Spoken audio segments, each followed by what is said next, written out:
Good morning students. तो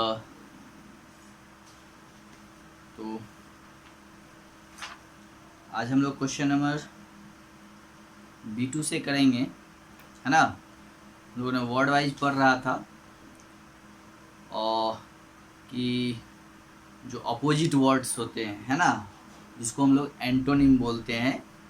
यहाँ पे एक सेंटेंस दिया हुआ है, teach him that for every enemy there is a friend, है ना। The highlighted words in the sentence above have opposite meaning. यानी ऊपर जो सेंटेंस दिए हुए हैं तो वो आपको इनेमी, उस सेंटेंस में दो हाईलाइटेड वर्ड्स हैं। फर्स्ट है enemy and second is friend.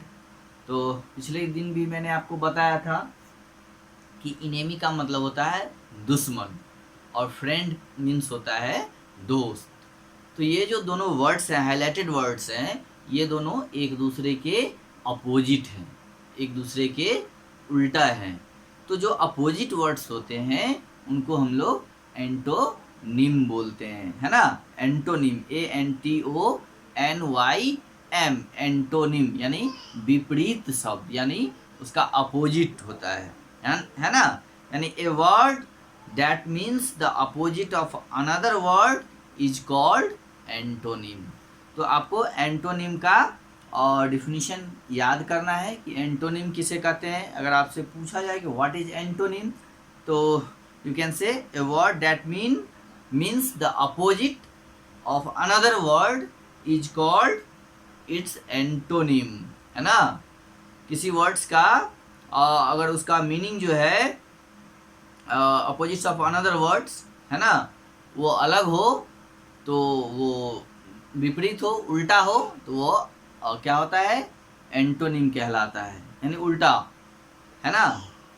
तो इस चीज़ पे कुछ जो match the words with their antonyms मैंने पिछले दिन भी आपको बताया था, फिर से मैं रिवाइज कर दे रहा हूँ कि एडमिट है। अब इसके एक कॉलम इधर दिया हुआ है, कॉलम ए और कॉलम बी, यानी कॉलम ए में कुछ वर्ड्स हैं जैसे एडमिट हैं, तो इनका एंटोनिम क्या होगा वो आपको कॉलम बी से ढूंढ के मैच कराना है। तो हमने आपको बताया था कि एंटोनिम का मतलब एडमिट का मतलब होता है, एडमिट मीन्स एक्सेप्ट, यानी स्वीकार करना, एडमिट करना, है ना। तो इसका एंटोनिम क्या होगा, तो हम लोग इधर बी साइड में देखते हैं क्या क्या है। Present, forward, stupid, deny and awake. तो इसमें कौन से होंगे, तो डिनाई का मतलब होता है इनकार करना, और स्वीकार का क्या हो जाएगा, यानी अस्वीकृत करना। डिनाई मतलब अनएक्सेप्टेड, तो एडमिट का अपोजिट डिनाई हो जाएगा। तो हम लोग कॉलम ए को जो है डी से मैच कराएंगे। फिर मैंने बोला था सेकंड का एब्सेंट का क्या होता है कि बताया था, मतलब एब्सेंट का मतलब अनुपस्थित बताया था, है ना। तो इसका अपोजिट क्या हो जाएगा, प्रेजेंट, है ना, यानी उपस्थित। तो इसको हम लोग कॉलम बी को ए से 2 को कॉलम बी में ए से मैच कराएंगे, यानी ए में प्रेजेंट लिखा हुआ है कॉलम बी में, तो 2 नंबर को ए से मैच कराएंगे, राइट। स्लिप को मैंने अवेक से बताया था, बैकवर्ड को फॉरवर्ड से बताया था, और क्लेवर को स्टूपिड से बताया था, यानी मूर्ख। क्लेवर मीन्स चालाक, ठीक है। इसके बाद मैंने बोला था complete the crossword with the help of the given clues. अब यहाँ पे देखिए क्रॉसवर्ड दिया हुआ था, ये शायद मैंने बोला था आप लोगों को बनाने के लिए। चलिए देखते हैं हम लोग। तो 1 2 3 4 5 6 7, 1 2 3 4 5 6 7,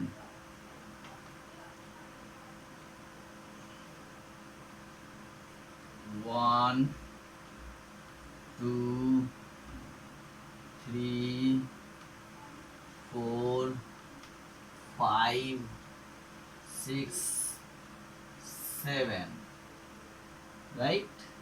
इसको हम लोग ऐसे मैच करा लेंगे, राइट। अब यहाँ देखते हैं 1 2 3 4 5 7, ये नीचे वाले को हम लोग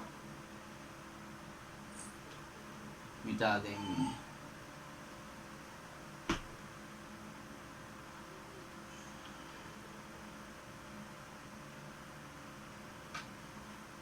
ठीक है, अब देखिए यहाँ पे नंबर 1 लिखा हुआ है एक, इसके बगल में एक छोड़ के यहाँ 5, यहाँ पे ए ऑलरेडी दिया हुआ है। ठीक है, फिर यहाँ पे 6 दिया हुआ है, यहाँ पे आपको 3 दिया हुआ है, राइट, और लास्ट में डी और ई दिया हुआ है, और 1 2 3 4 5 6 7, यानी यहाँ पे आपका 7 नंबर दिया हुआ है, राइट, और 7 के आगे आर लिखा हुआ है, और यहाँ पे भी लिखा हुआ है। तो इस तरह से कॉलम आपका पहले से, इसमें कुछ लेटर्स जो है वो पहले से लिखे हुए हैं, जैसे ए है ना यहाँ पे, फिर यहाँ पे भी है ना, और यहाँ पे आर, और यहाँ पे डी, और फिर यहाँ पे ई, और कुछ कॉलम्स में नंबर्स भी दिए हुए हैं, है ना, 1 5 है ना, 6 3, और यहाँ पे आपका है 4 7, लास्ट में यहाँ 2 है। ठीक है, यहाँ पे क्या है 2। ओके, तो अब हम लोगों को इस बॉक्स को भरना है, उसके लिए कुछ क्लू दिए हुए हैं, जैसे आप पेज नंबर 29 में देखेंगे, एक कॉलम है क्रॉस का, अक्रॉस मतलब सीधा, और डाउन मतलब नीचे की तरफ। तो यहाँ पे दिया हुआ है सिनोनिम ऑफ बिग। अब एंटोनिम हम लोगों ने अभी पढ़ा कि एंटोनिम क्या होता है, कि एंटोनिम्स का मतलब होता है अपोजिट, यानी उल्टा, विपरीत, और सिनोनिम का मतलब होता है सेम मीनिंग। जैसे बिग मीन्स बड़ा होता है, तो कोई ऐसा और दूसरा हम लोग कोई ऐसा वर्ड बताएं, ये बोलेंगे जिसका मतलब भी बड़ा ही होता है ना। तो हम लोग जानते हैं बिग मीन्स बड़ा, और बड़ा के लिए और कौन सा वर्ड यूज हम लोग कर सकते हैं, लार्ज। ओके, तो क्या हो जाएगा यहाँ पे, अब यहाँ पे कह रहा है अक्रॉस, तो हम लोग कैसे किस तरफ भरेंगे, सिनोनिम ऑफ बिग का 5 लेटर्स में फिल करना है। ये भी ध्यान देना है, यहाँ पे 5 लेटर्स लिखे हुए हैं, यानी वो जो वर्ड्स होंगे वो 5 लेटर्स का ही होना चाहिए। तो हम लोग देखते हैं, यहाँ हो जाएगा बिग्स का क्या हो जाएगा, बिग का क्या हो जाएगा, लार्ज, एल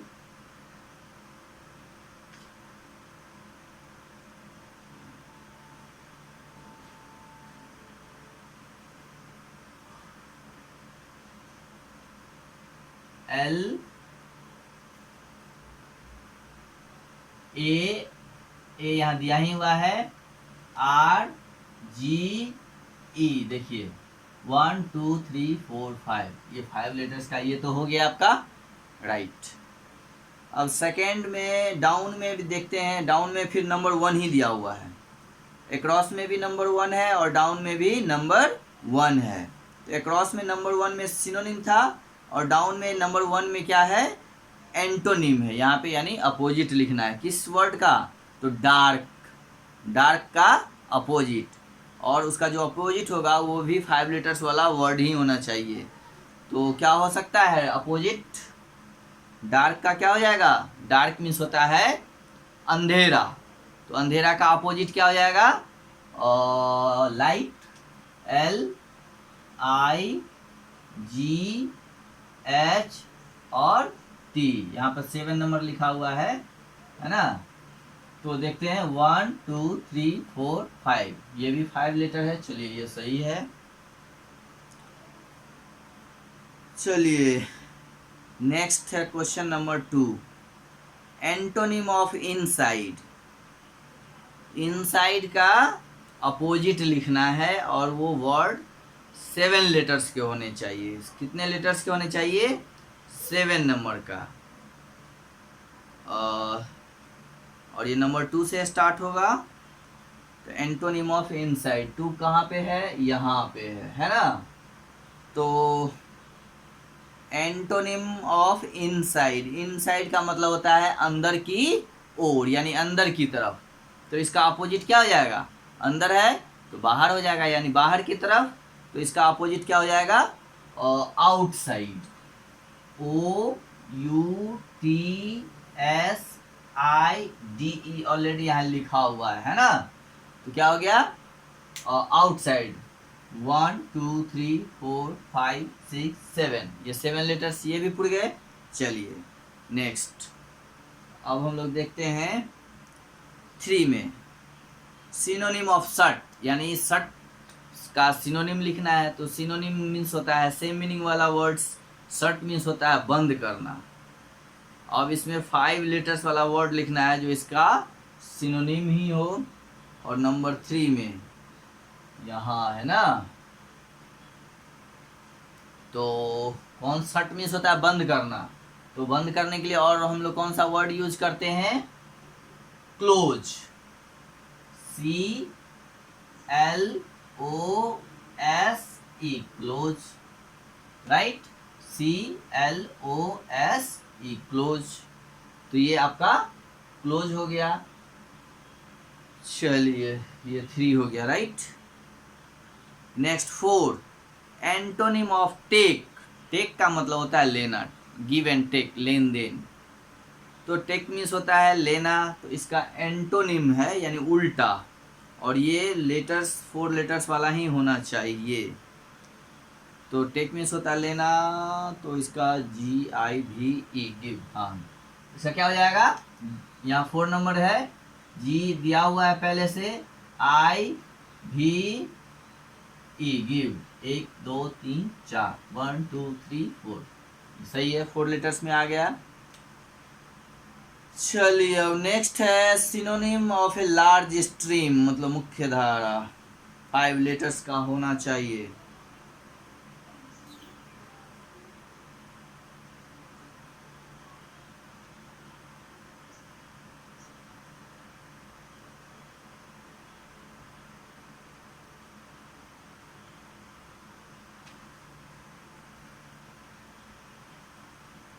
फाइव कहाँ है? यहाँ है। अच्छा, इसमें R पहले से भी लिखा हुआ है।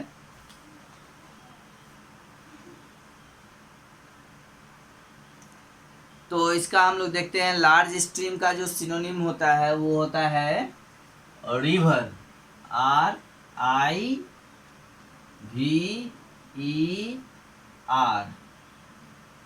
रिवर। 5 लेटर्स हो गए,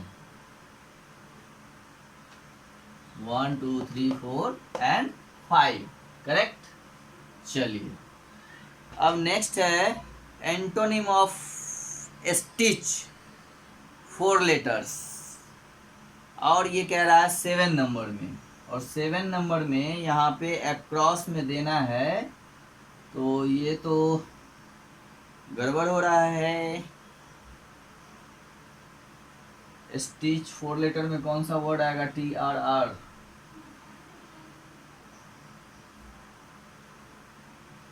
एंड 6 में है सिनोनिम ऑफ ब्रेव का 6 लेटर, ब्रेव का मीन्स बहादुर। 6 लेटर में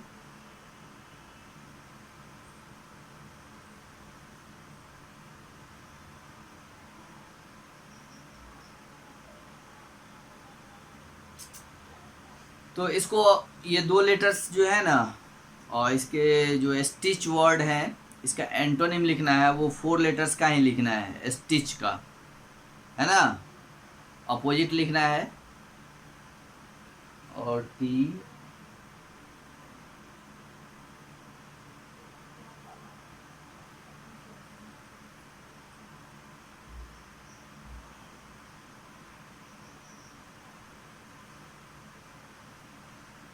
ये आपको 2 मैं बाद में बता दूंगा। एंटोनिम ऑफ स्टिच, ये एंटोनिम तो बहुत सारे हैं, बट ये 4 लेटर्स वाले ढूंढने होंगे। और ये ब्रेव का भी 6 लेटर वाला ढूंढना पड़ेगा, ये अभी दिमाग में चढ़ नहीं रहा है। ओके, इसको रहने देते हैं, हम लोग बाद में देखेंगे, बता देंगे आपको कि क्या होगा। चलिए इसके बाद हम लोग देखते हैं ग्रामर गाइड है। मैंने पिछले दिन भी पढ़ाया था कि जो टाइप्स ऑफ सेंटेंस सेंटेंस जो होते हैं वो 4 टाइप्स के होते हैं। There are 4 types of sentence, है ना। डिक्लेरेटिव सेंटेंस यानी हम लोग जिसको स्टेटमेंट भी बोलते हैं, स्टेटमेंट सेंटेंस। नेक्स्ट है इंट्रोगेटिव सेंटेंस, थर्ड है एक्सक्लामेटरी एंड फोर्थ है इम्परेटिव। ये 4 तरह का सेंटेंस हमने आपको पिछले क्लास में बताया था। उसके बाद आपको बताया था, बोला था कि इसके नीचे जो सेंटेंस दिए हुए हैं उनको आपको बना के लाना था, बताना था कि वो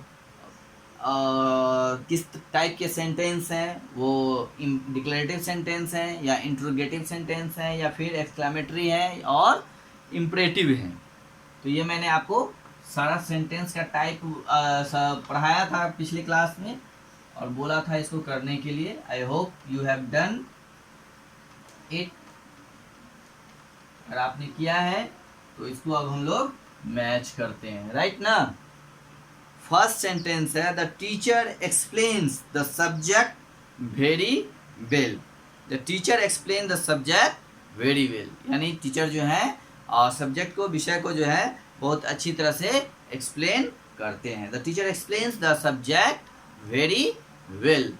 तो यहाँ पे हम लोग देख रहे हैं कि ये सेंटेंस में जो है और ना तो कोई कमांड है ना, यानी ना ही कोई ऑर्डर है और ना ही कोई रिक्वेस्ट है, नहीं ना है, तो ये आपका इम्परेटिव नहीं है। नेक्स्ट, ना ही इसमें कोई क्वेश्चंस पूछे जा रहे हैं, तो ये आपको इंट्रोगेटिव भी नहीं है। थर्ड, इसमें कोई सडन फीलिंग या कुछ ऐसा नहीं है जो ये एक्सक्लामेटरी हो, है ना, या कोई इमोशन भी नहीं है ना, ना सरप्राइज है ना हैप्पीनेस है। ये सिंपली कहा जा रहा है सेंटेंस में कि the teacher explains the subject very well, यानी टीचर जो है, तो शिक्षक जो है, वो अपनी सब्जेक्ट जो उनके विषय हैं वो विषय को अच्छी तरह से एक्सप्लेन करते हैं।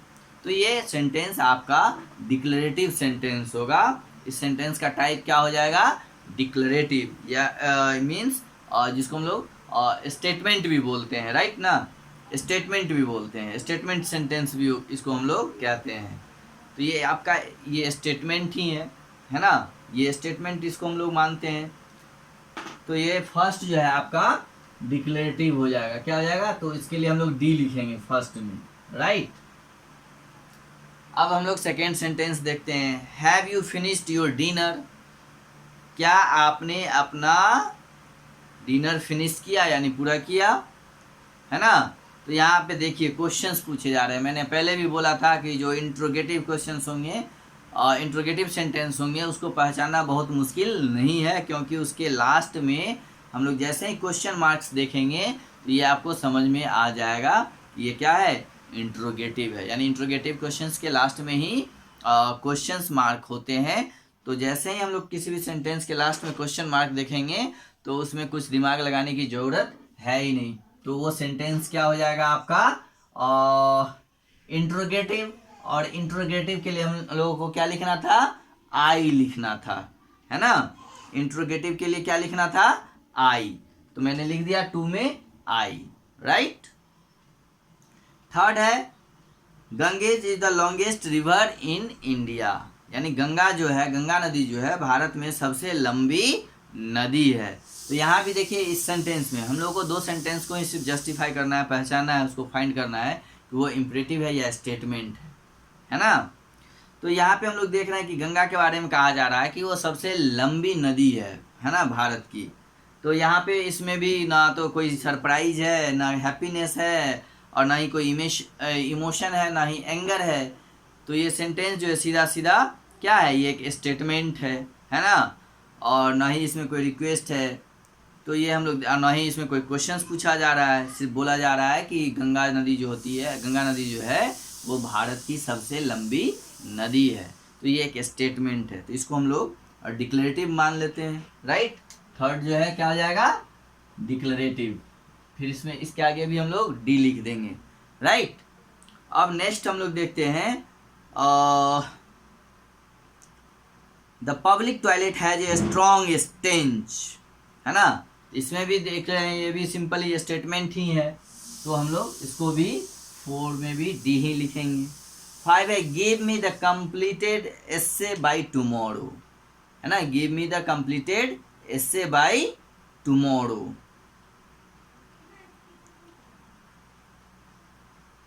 तो यहाँ पे हम लोग इसको जो है इम्परेटिव मान लेते हैं, है ना, क्योंकि यहाँ कहा जा रहा है कि give me the completed essay by tomorrow, है ना, कल तक जो है वो आप हमें एसे जो है कंप्लीट करके देने के लिए कहा जा रहा है। तो एक रिक्वेस्ट हो सकता है ये, तो इसलिए इसको हम लोग 5 में इम्परेटिव मान लेते हैं इसको, right. 6 how well the sing and dances. अब देखिए इसके लास्ट में क्या लगा हुआ है, साइन ऑफ एक्सक्लामेशन। ये इस तरह का साइन है, इस तरह का साइन हम लोग जब भी देखेंगे तो इसमें दिमाग लगाने वाली बात है ही नहीं, तुरंत हम लोग समझ जाएंगे कौन सी सेंटेंस है। यानी ये जो सिंबल है, ये जो मार्क है, ये हम लोग किस सेंटेंस में लगाते हैं, तो एक्सक्लामेटरी में। तो ये क्या हो जाएगा, एक्सक्लामेटरी। और एक्सक्लामेटरी के हम लोग एक्सक्लामेटरी के लिए कौन सा वर्ड लिखना है, लेटर लिखना है ई, तो इसके आगे हम लोग ई लिख देंगे। तो दो जो क्वेश्चंस हैं, दो जो सेंटेंस होते हैं, एक होते हैं इंट्रोगेटिव जिसके लास्ट में क्वेश्चन मार्क रहता है। तो यहाँ पे हम लोग जैसे ये मार्क और ये मार्क देखेंगे तो सेंटेंस को पहचानने में कोई देरी नहीं करेंगे।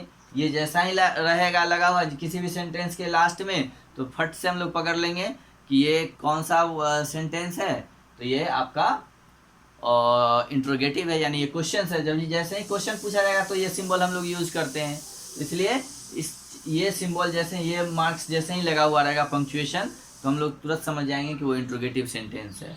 और ये जो सिंबल लगा हुआ रहेगा, ये मार्क, तो उसको भी देख के हम लोग तुरंत समझ सकते हैं कि ये जो है आपका एक्सक्लामेटरी है, क्योंकि ये दोनों से जो मार्क्स हैं ये किसी और दूसरे सेंटेंस में यूज नहीं होते हैं, ठीक है। तो ये एक्सक्लामेटरी जो वर्ड्स होगा उसके आगे, और ये जो है क्वेश्चंस जो यहाँ पूछे जाएंगे उस वहीं पे ये यूज होते हैं। तो जैसे ये दो मतलब मार्क्स हम लोग देखेंगे, सेंटेंस को पहचाना बहुत ही आसान हो जाता है, ठीक है, तुरंत हम लोग कर लेंगे। और उसके बाद मैंने आप लोगों को कुछ क्वेश्चंस दिए थे बनाने के लिए, आप लोगों ने करा या नहीं पता नहीं, और चलिए उसको मैं लास्ट में देखूंगा पहले। अब इसके बाद जो है क्वेश्चन नंबर C3, ये आप लोग पढ़ के व्हाट का, विच का और हुज का यूज़ दिया गया है, इसको आप लोग पढ़ेंगे और इसके आगे क्वेश्चंस दिए हुए हैं उसको करना है। और क्वेश्चन नंबर C4 है rewrite this sentence with interrogative adjectives, one has been done for you. Sentence या कुछ सेंटेंस दिए हुए हैं उसको रीराइट करना है, यानी फिर से लिखना है इंट्रोगेटिव एडजेक्टिव के साथ, राइट ना। तो इसको आप लोग करिएगा, और इसको करने के बाद जो है फिर हम आपको मैच कराएंगे, बताएंगे, तो आप अपने आंसर को मैच कराइएगा, देखिए कितना सही है। और उसके बाद फिर हम लोग जो शॉर्ट क्वेश्चन दिया था उसको भी मैं मिलवाऊंगा, उसको आप बना के रखिएगा। Okay, have a good day.